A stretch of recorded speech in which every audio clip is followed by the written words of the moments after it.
ថ្ងៃ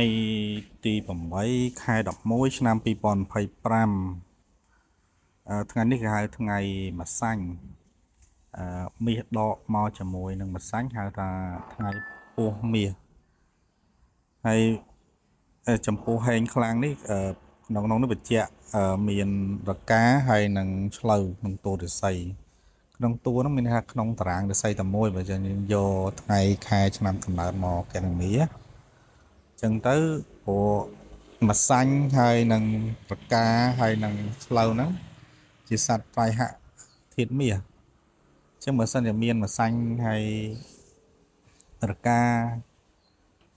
ហើយនឹងឆ្លូវក្នុងតួឫស្សីគឺហែងខ្លាំងនៅក្នុងថ្ងៃទី8ខែ11ឆ្នាំ2025ហ្នឹងបាទคลิปនេះខ្ញុំចង់បញ្ជាក់ប៉ុណ្ណឹងបាទសូមអរគុណ